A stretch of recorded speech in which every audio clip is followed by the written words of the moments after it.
성도 여러분, 지난 6개월간 하나님께서 지켜주신 거 감사합니까? 정말 감사하다면 우리 다 같이 한번 하나님께 감사 인사하겠습니다. 하나님 감사합니다. 한 번 더 할까요? 하나님 감사합니다. 여러분의 입술의 고백처럼 오늘은 감사의 주일이 되시기를 축복합니다. 여러분 지금 어떤 감사를 하셨습니까? 우리가 하는 감사는 크게 둘로 나눌 수 있습니다. 한 가지는 지나간 과거에 대한 감사입니다. 그렇다고 한다면 또 한 가지는 앞으로 다가올 미래 감사입니다. 우리는 대부분 지나간 것에 감사할 때가 많습니다. 그러나 바라옵기는 성도 여러분께서 미래에 대한 감사가 많아지시기를 축복합니다.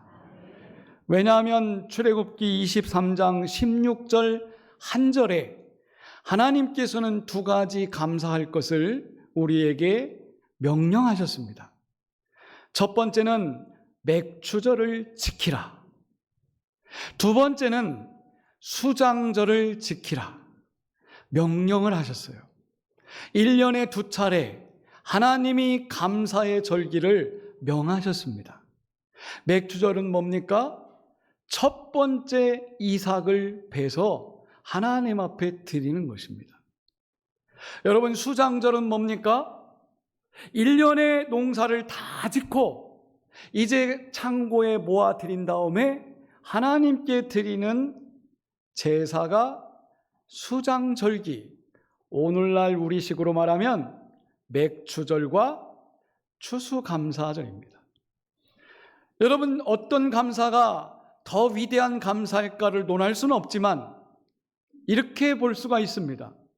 추수감사는 한 해의 농사를 다 짓고 성도들이 감사하며 주신 것에 감사하는 것입니다.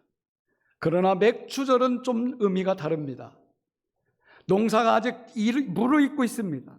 어떻게 될지 모릅니다. 그런데 하나님께서 첫 이삭을 갖다 바치라는 겁니다. 앞으로 어떻게 될지 몰라요. 여러분, 장래 은혜를 기대하고 첫 번째 이삭 첫 것을 하나님 앞에 드리는 것입니다. 우리 성도들 중에 그런 분들 계십니다. 오늘 점심 맛있게 드실 텐데 거기 들어가 있는 강낭콩 하나님 앞에 첫 열매로 어떤 권사님께서 드리신 것입니다. 이런 믿음이 있어요. 첫 것은 하나님의 것이다. 또 목회자들을 섬기는 옛날 신앙 어르신들은 농사를 지으면 첫 것이라고 목회자 드시라고 먼저 갖고 옵니다. 하나님의 종이 먼저 드셔야 된다는 겁니다. 여러분, 이런 신앙이 뭡니까? 맥주 감사 신앙이에요. 첫 것을 하나님 앞에 드리고 그 다음 하나님께 맡기는 것입니다. 성도 여러분, 오늘 우리는 첫 것을 드리는 시간입니다. 이 가을 출발선에서 우리는 맥주 감사절을 지킵니다. 여러분, 감사가 그냥 일어납니까? 감사의 출발점은 첫 번째 자족함에서 출발한다는 것입니다. 여러분은 자족이라는 단어를 어떻게 숙지하십니까? 사전적으로 보면 이 자족은 스스로 만족한다, 스스로 충족해 한다, 이런 뜻을 갖고 있습니다. 그런데 이 성경이 쓰여지던 그 당시에 교회 안에 팽배했던 철학은 스토아 철학이었습니다.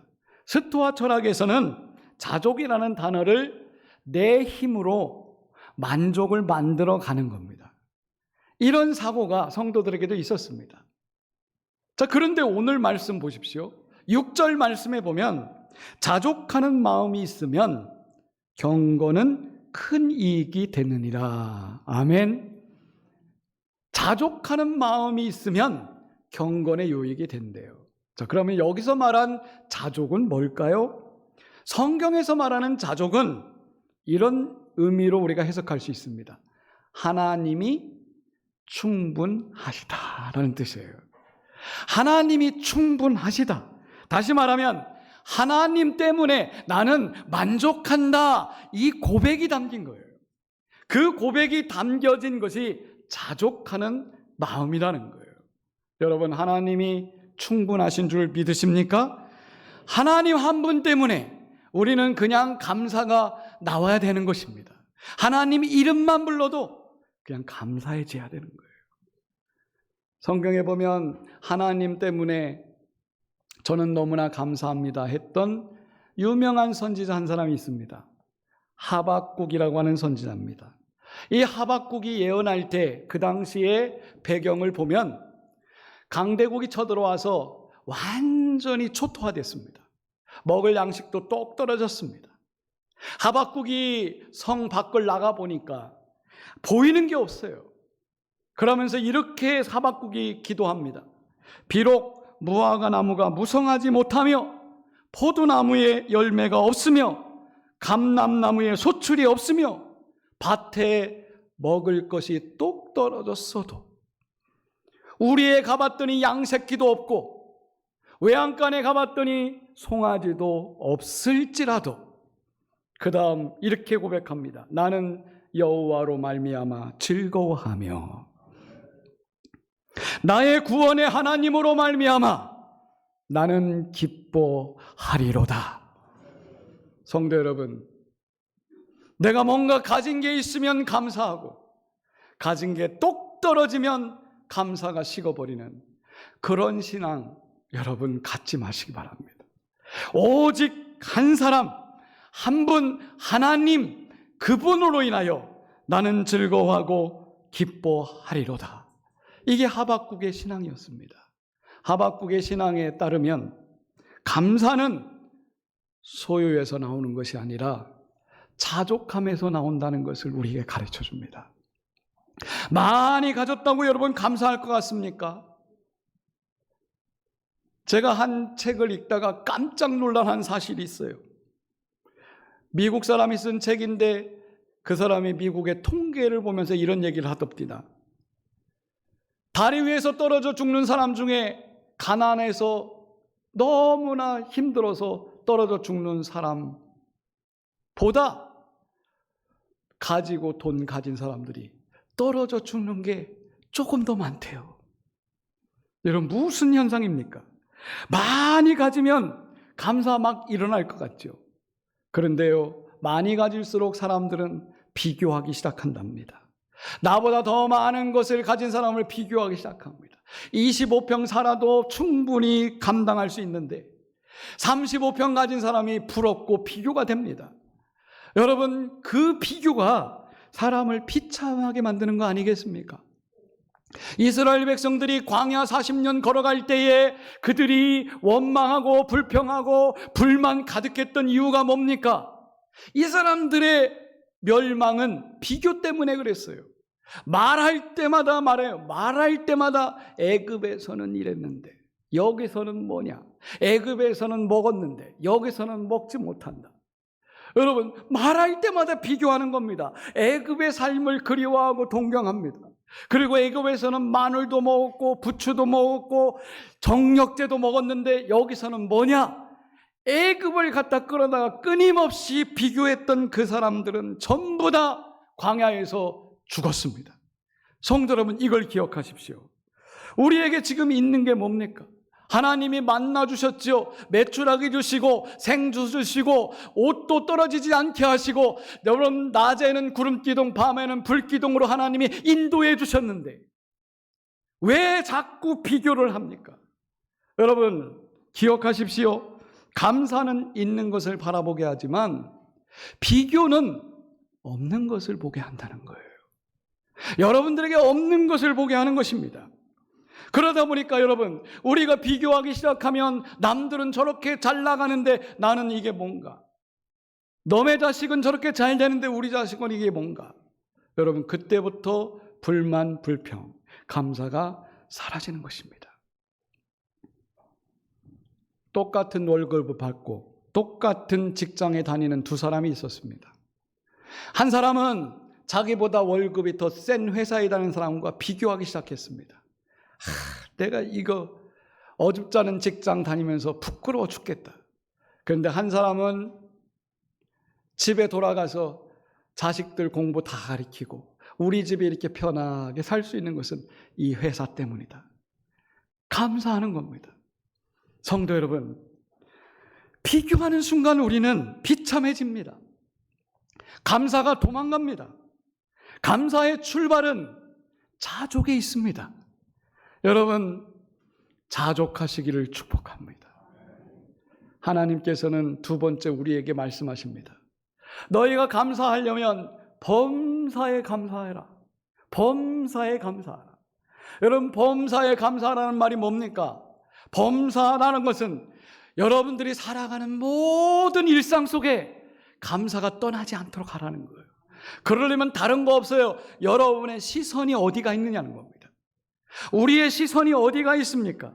없는 것만 바라보면 절대 감사가 안 나옵니다. 여러분, 이미 받은 은혜를 생각하며 거기에 시선을 돌리시기 바랍니다. 그런 말이 있죠. 사람은 누구나 자기가 집중하는 것을 크게 본다는 말이 있습니다. 여러분들이 지금 무엇에 집중하고 있습니까? 집중하는 것이 내 삶을 감쌀 정도로 크게 보입니다. 한번 생각해 볼까요? 여러분, 부족하다고 생각해 보세요. 부족한 것에 집중하면 여러분들은 불만이 커지는 것을 느낄 것입니다.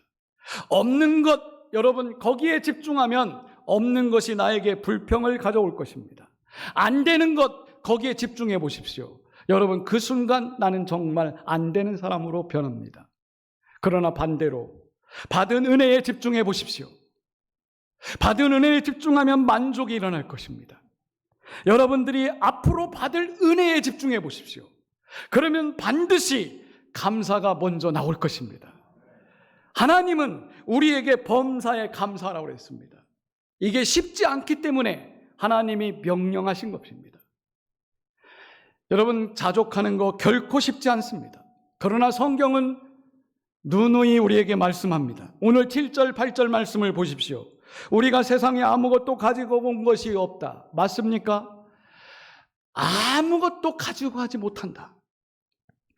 그래서 8절 말씀이 뭐라고 했습니까? 우리가 먹을 것과 입을 것이 있은즉 뭐한 줄로 알라? 족한 줄로 알라. 여기 먹을 거 없는 분이 있습니까? 입지 못하는 분이 있습니까? 그거 있으면 자족해라. 족한 줄로 알아라 그랬습니다. 그런데 왜 족하지 못할까요? 저는 필요라는 단어와 욕망이라는 단어를 여러분 대비시켜서 말씀드려보고 싶습니다. 우리는 이미 하나님이 필요한 것들을 주셨어요. 먹을 거 주셨어요. 입을 거 주셨고 살아갈 거 다 알아서 주셨어요. 믿으십니까? 이게 뭐냐면 나에게 필요한 필요 충분 조건을 다 주셨다는 거예요. 그런데 사탄은 우리에게 욕망을 집어넣기 시작합니다. 욕심과 욕망, 욕구에 불만을 느끼게 해요. 그리고 더 높은 것에 욕망을 갖게 합니다. 그러면서 이렇게 말합니다. 저 욕망이 네가 필요한 것이야. 너에게 필요한 것이야. 하나님은 절대 그렇게 말하지 않습니다. 먹을 거, 입을 거 이미 있으면 필요 조건, 충분 조건 된 거다. 그런데 사탄은 욕망을 필요 조건이라고 여러분을 꼬십니다. 오늘도 꼬십니다. 여러분, 그러면 거기서 나오는 게 뭘까요? 감사가 안 나옵니다. 항상 불만이 가득해지는 거예요. 여러분들의 모든 관계도 그렇습니다. 여러분, 지금 하나님이 필요한 것들 주신 줄 믿으시기 바랍니다. 그러면 이 감사를 일으키는 이 자족은 어떻게 해서 우리가 얻을 수 있느냐는 겁니다. 마지막으로 제가 드리고 싶은 말씀은 여러분, 자족은 그냥 생기는 게 아닙니다. 여러분들이 내가 만족해야지 아무리 주문해 보십시오. 만족이 끝이 없습니다. 여러분, 자족이라고 하는 것은 배우는 것입니다. 믿으십니까? 자족은 배워야 돼요. 어른들이 나이가 드셔도 자기밖에 모르고 감사할 줄 모르고 뭔가 받았어도 감사합니다 인사 못하는 것은요, 배우지 못했기 때문에 그런 겁니다. 우리가 아이들이 말 배우기 시작하면 그때부터 아이들에게 어떻게 합니까? 뭔가 주면서 부모가 뭐라고 가르쳐요? 감사합니다 해봐. 가르치잖아요. 저도 손주들에게 용돈 주면서 반드시 가르치는 게 있어요. 할아버지 감사합니다 해봐. 할 때까지 저는 인사받을 때까지 합니다. 왜 그렇습니까? 애들이 감사한 걸 배우게 되면 다음에 용돈 주면 알아서 감사하게 되는 것입니다. 우리가 배우지 못했기 때문에 자족할 줄 모르고 감사할 줄 모르는 겁니다. 우리 가난하게 살던 어르신들은 먹을 거 서로 챙기려다 보니까 감사를 배우지 못했습니다. 여러분, 이 시간에 감사를 배우십시오. 배워야지 여러분들이 하나님 앞에 감사할 수 있습니다. 이건 제 말이 아닙니다. 빌립보서 4장 11절에서 13절의 말씀입니다. 제가 읽겠습니다. 빌립보서 4장 11절. 내가 어떠한 형편에든지 나는 자족하기를 배웠노니. 사도 바울의 이야기입니다. 비천에 처할 줄도 배웠고 풍부에 처할 줄도 배웠고 배부른 것도 배웠고 배고픈 것도 배웠고 풍부도 배웠고 결핍도 배웠다. 내가 처할 줄 아는 일체의 비결을 배웠노라. 여러분, 배우지 않으면 절대 자족할 수 없습니다. 자족은 배워지는 겁니다. 그러면 사도 바울이 고백한 이 자족의 비결이 뭡니까? 우리가 너무나도 잘 아는 빌립보서 4장 13절의 말씀입니다. 내게 능력 주시는 자 안에서 내가 모든 것을 할 수 있느니라. 여러분, 이것을 배운 겁니다. 하나님이 주시면 다 받을 수 있다. 이걸 배운 겁니다. 배웠기에 궁핍에 처해도 걱정이 없습니다. 어려움에 처해도 걱정이 없습니다. 왜? 배웠습니다. 자족의 비결을 배웠어요. 하나님이 주셨고 하나님이 주실 것을 믿는 믿음, 그것이 자족하는 마음입니다. 그래서 성도가 자족하는 마음을 배우면 이렇게 믿음 고백을 합니다. 내 삶은 하나님 손 안에 있습니다. 이 고백이 저절로 나오는 거예요. 내 삶은 하나님 손에 있습니다. 여러분, 이런 고백을 했던 사람이 있었죠. 욥이라는 사람은 알 겁니다. 욥은 모든 것을 잃어버렸습니다. 그러나 욥은 하나님 신뢰하는 것을 범죄하지 않고 입으로 고백했습니다. 욥기서 1장 21절에 주신 이도 여호와시요 거두시는 이도 여호와시오니 여호와의 이름이 찬송을 받으실지어다. 아멘. 여러분, 다 잃어버렸어요. 그런데 하나님을 찬양하고 있습니다. 왜? 배웠기 때문에 그렇지 않겠습니까? 그러므로 하나님의 은혜는 그냥 오는 게 아니에요. 배운 사람들이 오는 겁니다. 오늘 여러분 실시해 보세요. 여러분들이 손가락을 꼽으면서 내게 주신 은혜를 한번 세하려 보십시오. 여러분, 은혜를 세하려는 시간에는 불평이 근접도 못합니다. 불만이 들어올 수도 없어요. 은혜를 세고 있으면 어떻게 불만을 표합니까? 교회 안에서 우리가 신앙생활하다가 왜 불만이 없겠습니까? 불평도 있을 겁니다. 그러나 여러분, 은혜를 세기 시작하십시오. 은혜를 세면 여러분들에게 감사가 일어날 줄 믿습니다. 성도 여러분, 많이 가진 사람이 감사를 잘할까요? 아무것도 갖지 못한 사람이 감사를 잘할까요?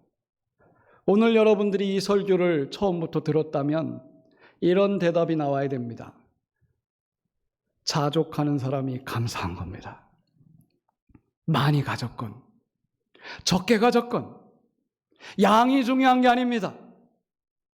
그것에 자족할 줄 아는 사람, 하나님이 주셨고 앞으로도 또 주실 거라고 믿고 자족하는 그 사람, 이 사람이 진정으로 감사를 할 수가 있는 것입니다. 따라서 여러분, 말씀을 정리하겠습니다. 자족하는 사람은 어떤 상황 속에서도 감사가 나옵니다. 어떤 상황입니까? 비천할 때도, 배고플 때도, 결핍할 때도, 그때도 자족하면 감사가 나오는 것입니다. 제가 신학교 1학년 때 주석 한지를 샀습니다. 그 당시에는 신학생이면 누구나 서고에 한 권씩 갖고 있는 매튜 앤리 주석입니다. 영국의 주석가입니다. 신학자며 주석가였던 매튜 앤리는 이런 일화가 있습니다. 매일 이 사람은 감사일기를 쓰는 거예요. 쉬지 않고 저녁 때가 되면 감사일기를 씁니다. 그런데 어느 날 이 매튜 앤리가 길에서 강도를 만났습니다. 홀라당 털렸습니다. 집에 들어와서 감사일기를 폈습니다. 첫 줄에 하나님 감사합니다. 뭐가 감사하겠어요? 첫 번째, 처음으로 강도 만난 거 감사합니다. 두 번째, 돈만 뺏기고 생명에는 아무런 해가 없어서 감사합니다. 세 번째, 아직까지도 남은 것이 많기 때문에 감사합니다. 네 번째, 내가 강도가 아니라 강도 만난 사람이 된 거 감사합니다. 성도 여러분, 감사절기에 우리는 어떻게 감사하고 있습니까? 여러분, 오늘 다른 거 다 기억 못해도 자족하십시오. 자족하면 그때부터 감사는 시작됩니다. 여러분들이 부자에도 상관없습니다. 가난해도 상관없습니다. 여러분들이 많이 배워도 상관없습니다. 적게 배워도 상관없습니다. 그것에 자족하는 자는 감사하며 사는 것입니다. 그렇게 되시기를 축복합니다. 기도